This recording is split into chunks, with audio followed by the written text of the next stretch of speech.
श्रीचामुण्डायै नमः। ॐ महामायायै नमः।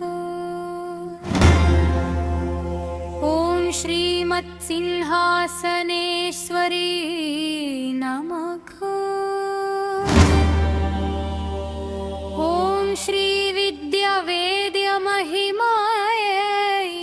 नमः।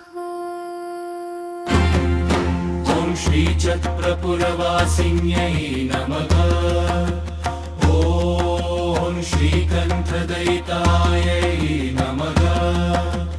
ॐ गौर्यै नमः। ॐ गिरिजायै नमः। ॐ भुवनेश्वर्यै नमः। महामायै नमः। ॐ वरावण्यै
चन्द्ररेखाविभूषितायै नमः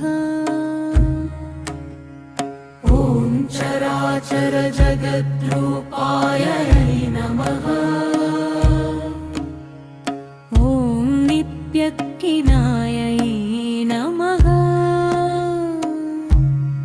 ॐ अपराजितायै नमः ॐ मोड्याणपीठनीलयायै नमः ॐ ललितायै नमः ॐ विष्णुसोदर्यै नमः ॐ दंशलकराळवदरायै नमः ॐ वज्रेश्यै नमः ॐ वनिवासिक्यै नमः ॐ सर्वमङ्गलरूपारत्यायै नमः ॐ सच्चिदानन्दविग्रहायै नमः ॐ अष्टादशसुपीठस्थायै नमः ॐ भेरुण्डायै नमः ॐ भैरव्यै नमः ॐ भैरवयै नमः ॐ रुण्डमालालसत्कङ्कणयै नमः ॐ भण्डासुरविमर्दिन्यै नमः लीता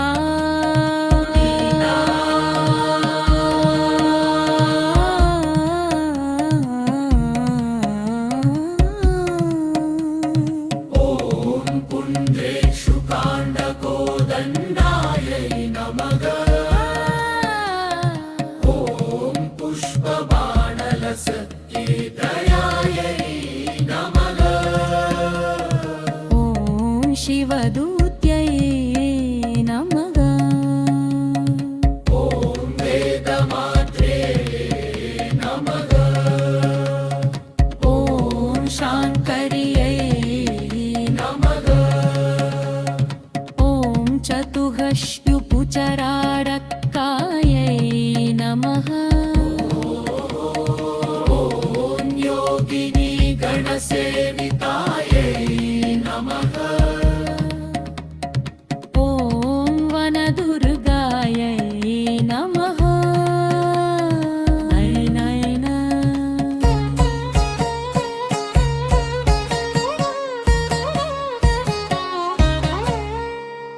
ॐ भद्रकायै नमः ॐ कदम्बवनवासिन्यै नमः ॐ चण्डमुण्डशिरश्चेतिर्यै नमः ॐ महारायै नमः ॐ सुरामय्यै नमः ॐ श्रीचक्रवरताटङ्कायै नमः ॐ श्रीशैलभ्रमराम्बिकायै नमः ॐ श्रीराजराजवरदायै नमः ॐ श्रीमत्त्रिपुरसुन्दर्यै